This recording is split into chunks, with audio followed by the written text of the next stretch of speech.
Hi గారు, welcome to our channel. ప్రస్తుతం మనతో పాటు దాము బాలాజీ గారు సీనియర్ జర్నలిస్ట్ ఉన్నారు. వారితో ఒకసారి మాట్లాడదాం. సార్ నమస్కారం సార్. నమస్తే. సార్, తెలంగాణలో మరొక పరువు హత్య ఇప్పుడు కలకలం సృష్టిస్తుంది. పెద్దపల్లి గ్రామంలో ఒక సాయి కుమార్ గౌడ్ అనే వ్యక్తిని చంపేశారు సార్. మరి ఇది ఈ ఘటనకు సంబంధించి అసలు ఏం జరిగింది? ఎవరు చంపారు? ఎలా జరిగింది? మరి ఈ మధ్య కాలంలో తెలంగాణలో చూసుకుంటే పరువు హత్యలు జరుగుతూనే ఉన్నాయి.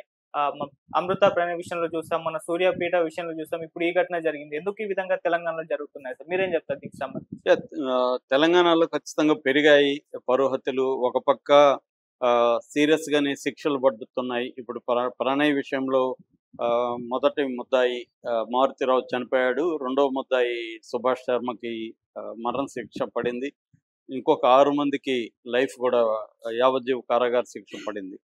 అయినప్పటికీ అది వెరీ పాపులర్ అయింది కూడా.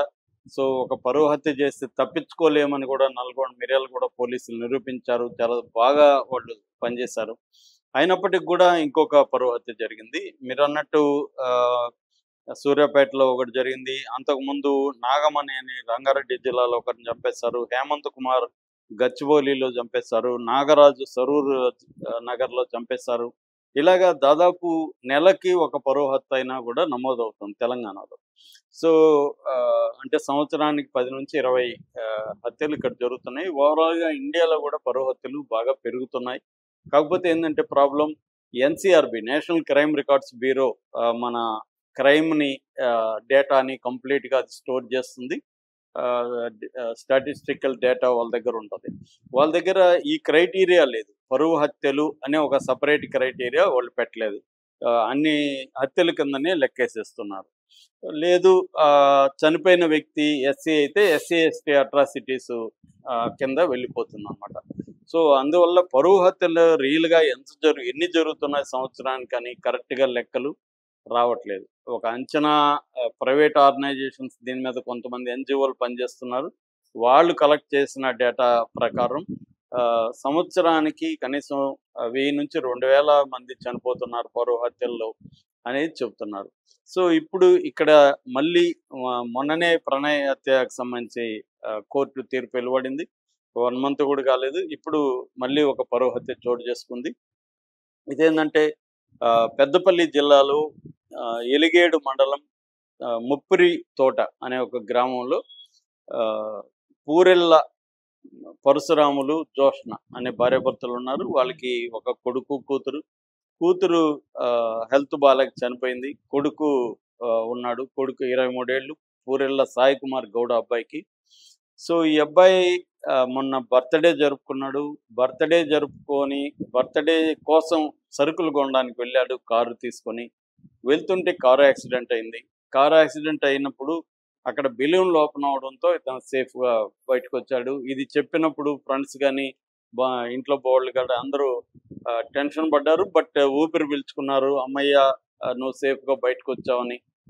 దాంతో మరింత హ్యాపీగా చేసుకున్నాం. ఒక ప్రమాదం నుంచి ప్రాణాలతో బయటపడ్డాడు కదా అని వాళ్ళు పార్టీని హ్యాపీగా బర్త్డే పార్టీని నైట్ జరుపుకుంటుంటే సడన్గా ఒక వ్యక్తి గొడ్డలతో వచ్చి అతన్ని నరికి చంపేశాడు.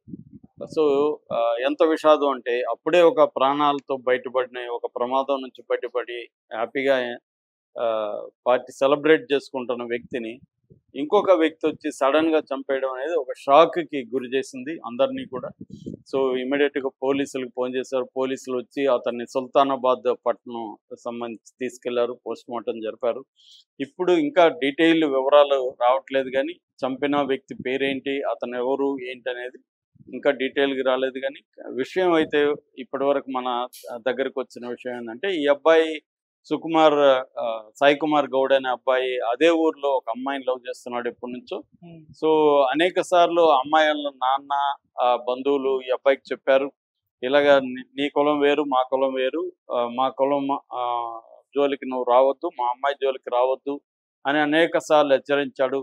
కానీ ఇతను మానుకోలేదు సాయి కుమార్. సో దాంతో ఇతను హెచ్చరించినా మానుకోవట్లేదు. ఇది ఊర్లో కూడా అందరికి తెలిసిపోయింది. సో దాంతో ఆ అమ్మాయిల ఫాదరే గొడ్డలు తీసుకొచ్చి తను నరికేశాడు. అంటే బర్త్డే రోజే వీడిని చంపాలి అని ఒక ముందుగానే ప్లాన్ చేసుకొని అతను కక్ష పెట్టుకొని ఇతన్ని చంపినట్టుగా ఇప్పటి వరకు వార్తలు వస్తున్నాయి. ఇప్పుడు అతను ఎస్కేప్ అయిపోయాడని చెప్తున్నారు. అతను ఒక ప్లాన్డ్గానే ముందస్తు ప్లాన్ ఆవేశంతో ఏదో వచ్చి నరికేయలేదు, ప్లాన్ చేసుకొని వచ్చి ఎస్కేప్ ఎలా అవ్వాలి, ఎక్కడికి వెళ్ళాలి, ఇవన్నీ కూడా ప్లాన్ చేసుకొని వచ్చే చంపేశాడని చెప్తున్నారు.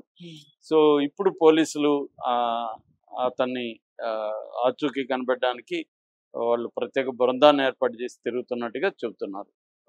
సో బేసిక్గా అయితే సాయి కుమార్ అదే గ్రామంలో ఉండే తనకంటే సోకాల్డ్ పెద్ద కులం అమ్మాయిని లవ్ చేయడం వల్లనే వాళ్ళ ఫాదర్ చంపేశాడు అనేది ఇప్పటివరకు మనకు వస్తున్న వార్త. తెలంగాణలోనే కాదు, ఇండియా వైజ్ కూడా పరువు హత్యలు ఈ మధ్య పెరుగుతున్నాయి. నిజానికి టెక్నాలజీలో మనం దూసుకుపోతున్నాం, వేరే గ్రహాల్లోకి వెళ్ళి వస్తున్నాం. మొన్న కూడా మనం చూసాము సునీత విలియమ్స్ ఇంటర్నేషనల్ స్పేస్ షిప్లో ఉండి వచ్చింది. ఆమె మొత్తంగా 608 రోజులు ఆమె 3 మిషన్లలో గడిపొచ్చింది. అంటే ఒక స్పేస్లో కూడా మనుషులు వెళ్ళి గడుపుతున్నాం, కానీ ఇంకా మనం ఇది అనాగరికంగా ఎప్పుడో కొన్ని శతాబ్దాల నాటి కులాలలో ఇరుక్కుపోయి ఇంకా కుల హత్యలు, దాన్ని మళ్ళీ పనికిమాలిన పేరు ఒకటి పెట్టారు పరువు హత్యలని. సో ఇదే చేస్తున్నారు. అంటే ఇక్కడ 2 అంశాలు ప్రధానంగా కనిపిస్తాయి పరువు హత్యల్లో. ఒకటేమో కులం, రెండోది జెండర్. అంటే ఇప్పటికి కూడా తాము పెద్ద కులమని, తమ ఈక్వల్ కులంలో లేదా తమ కులంలో లేదా తమకు ఈక్వల్ కులంలో లవ్ చేస్తే వీళ్ళకి ఇబ్బంది లేదు. ఈ మధ్య మనం చూస్తే ఎక్కువగా డబ్బు, సెలబ్రిటీసు, డబ్బున్న వాళ్ళు వీళ్ళల్లో చూస్తే ఇంటర్ కాస్ట్ మ్యారేజ్లు, అవేమో అగ్రకులం టు అగ్రకులం. ఒక రెడ్డి కమ్మ, కాపు కమ్మ, కాపు రెడ్డి, లేకపోతే బ్రాహ్మణ్, ఇలాగ రాజు. ఈ అగ్రకులంలో వితిన్ ద అగ్రకులంలో ఇంటర్ కాస్ట్ మ్యారేజెస్ బాగా పెరిగాయి. కానీ పెద్ద కులం వాళ్ళు ఒక ఎస్సీలను ఇంకొకరిని పెళ్లి చేసుకోవడం లేదు. ఇక్కడ ఏంటంటే కులం అండ్ వర్గం 2 కనబడతాయి. అంటే రిచ్గా ఉంటారు ఇద్దరు కూడా, 2 కులాల వాళ్ళు రిచ్గా ఉంటారు. పూర్గా ఉన్న వాళ్ళని మనం ఏ సినిమా ఫ్యామిలీని చూసినా పూర్గా ఉండేవాళ్ళు వాళ్ళు చేసుకోరు. రిచ్గా ఉండి కులం వేరైనా పర్లేదు అనుకున్న ఇది మనకు బాగా కనిపిస్తుంది. అది కూడా అగ్రకులం.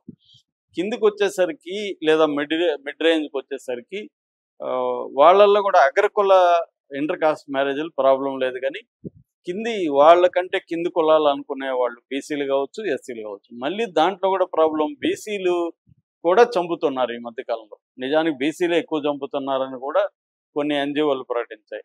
ఎందుకంటే వాళ్ళు బీసీలు వాళ్ళ అగ్రకులాలతో పోలిస్తే వాళ్ళు తక్కువగా సమాజం భావించినప్పటికీ ఈ మధ్య చాలా బీసీ కులాలు కూడా డబ్బు కావచ్చు, రాజకీయాల్లోకి బాగా రావడం, ఇవన్నీ అంటే సోకాల్డ్ పరువు వస్తూ ఉంది వాళ్ళకి. ఆ పరువు వస్తే రావడం వల్ల వాళ్ళ పిల్లల్ని, అమ్మాయిల్ని ఎస్సీలు ప్రేమిస్తే వీళ్ళు సహించలేక ఆ ఎస్సీలని చంపడం, ఎస్సీ మేల్స్ని చంపడం అనేది జరుగుతుంది బీసీలు కూడా. ఇక మళ్ళీ కొంత విమర్శ ఏమంటే, ఈ మధ్య ప్రణయ్ అప్పుడు కూడా కొంతమంది అగ్రకుల మేధావులు కాదు మిగతా వాళ్ళు విమర్శ పెట్టింది ఏమంటే, మీరెందుకు ఒక మాదిగ మాల ఇంటర్ కాస్ట్లు మ్యారేజ్లు జరుగుతున్నాయి చెప్పండి, అదే మాలల్లో మళ్ళీ 50 కులాల పైన కింది కులాలు ఉన్నాయి, వాళ్ళని మీరు పెళ్లి చేసుకుంటున్నారా? మీరు ఎంతసేపటికి మాకంటే పెద్ద కులాలను పెళ్లి చేసుకోవాలని మీరు ఎందుకు ట్రై చేస్తున్నారు అన్న విమర్శలు కూడా వస్తున్నాయి.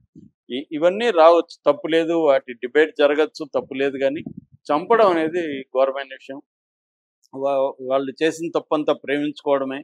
సో వాళ్ళ మేజర్ అయినప్పుడు వాళ్ళని వదిలేయాల్సిన అవసరం ఉంది. నీకు ఇష్టం ఉంటే నువ్వు వాళ్ళని ఉంచుకోలేదు, వాళ్ళని వదిలేసి నీ బతుకు నువ్వు బతకండి, నేను నీకు డబ్బులు ఇవ్వనని చెప్పచ్చు, అట్లా వదిలేయచ్చు. కానీ వాళ్ళని ముఖ్యంగా కింది కులాల అబ్బాయిల్ని చంపడం అనేది ఎక్కువగా పెరుగుతుంది.